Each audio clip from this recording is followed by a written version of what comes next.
won't believe what just happened at the National Education Forum. Today, Senator Elizabeth Warren took a pointed jab at 27-year-old White House Press Secretary Caroline Leavitt, mocking her youth and questioning her experience.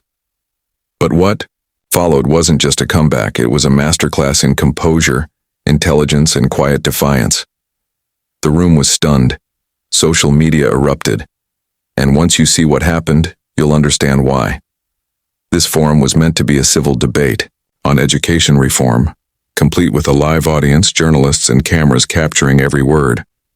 Viewers expected policy talk. What they got was a political showdown.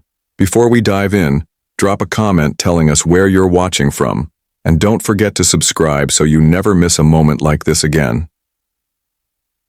The convention center's lights blazed, but the air was thick with tension.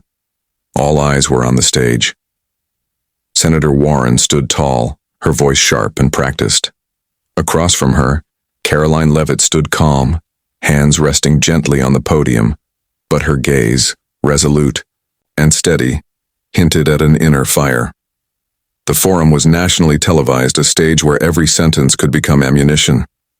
Warren launched into her remarks, championing public education and slamming the Trump administration's support of school choice and funding cuts.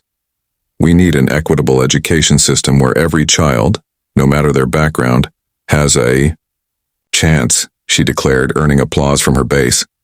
But then the tone shifted. Warren glanced toward Leavitt, a faint smirk on her lips. "I wonder," she said, her words deliberate, "if a young press secretary, perhaps more used to crafting tweets, can truly grasp the complexities of our education system.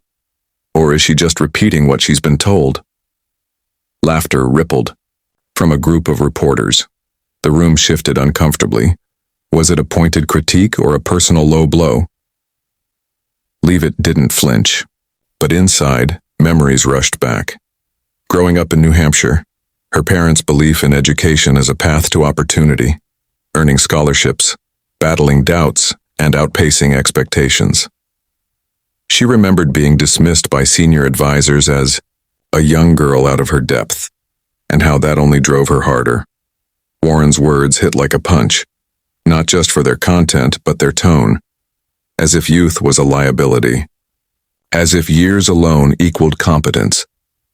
Leavitt scanned the crowd, meeting the eyes of several young people, students, interns, staffers, watching her closely. This wasn't just about her. This was a moment for everyone who'd ever been underestimated. Warren pressed on. "This administration treats education like a media stunt," she said, "as if tweets can replace real policy." Then she turned to Leavitt directly.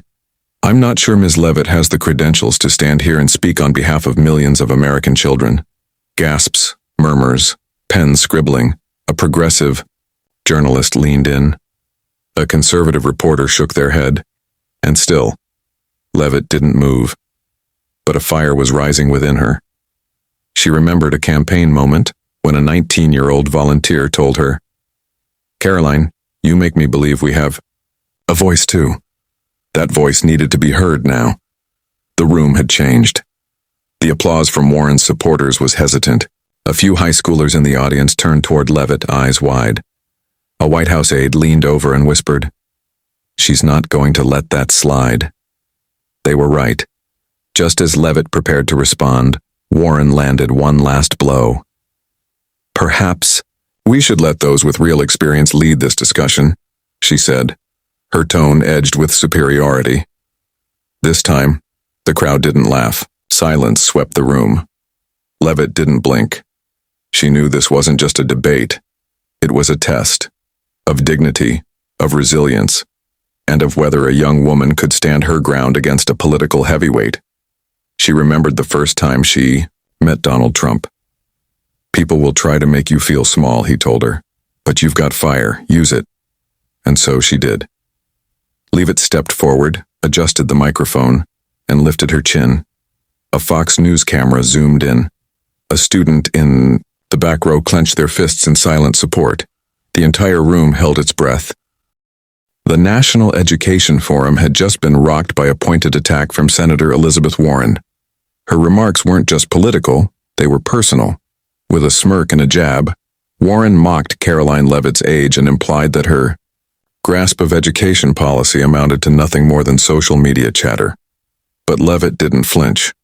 Her fingers rested lightly on the edge of the podium. She lifted her chin and locked eyes with the crowd, sensing the weight of the moment. The room grew quiet. The air was electric. She adjusted the microphone. Her voice rang out, clear, sharp, and unwavering. "Senator Warren," she began, her tone calm but charged with force. "I'm not standing here because of my age, or because I know how to write a tweet. I'm here because I've worked relentlessly to make a difference in the lives of America's children." She paused. The words hung in the air. A quiet intensity spread across the auditorium. Her gaze swept the audience and settled on a group of young students in the back row, their eyes wide with anticipation. "If experience means being in the system for decades," she continued, "then maybe we've forgotten what education is really about. Leadership isn't just tenure.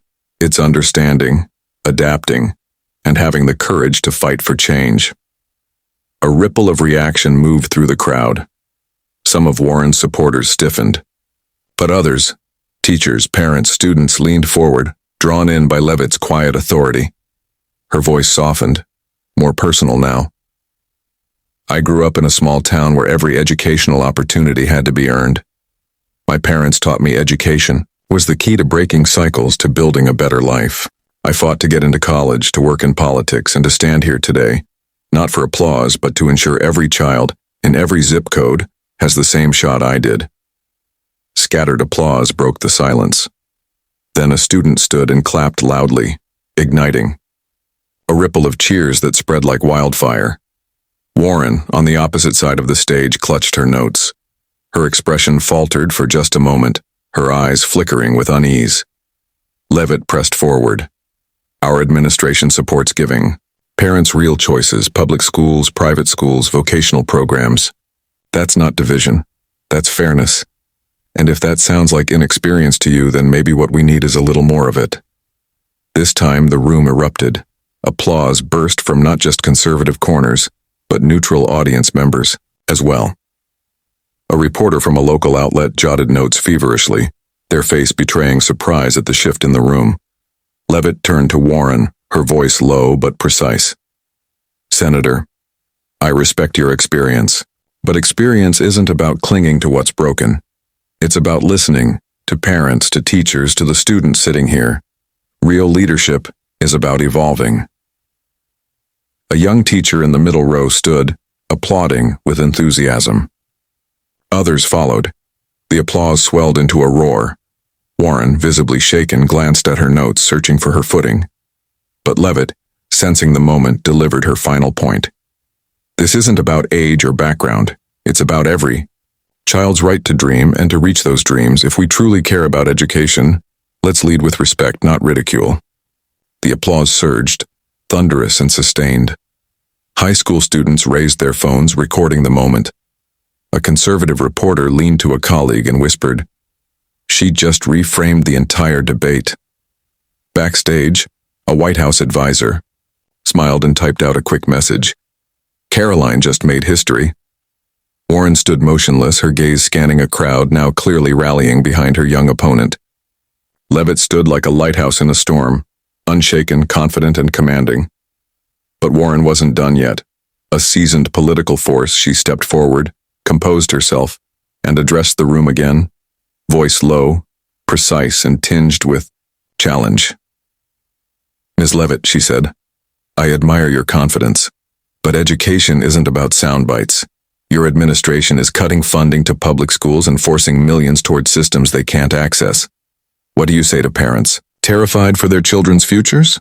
Her words were sharp, intended to drag the debate back into policy where she believed she held the upper hand.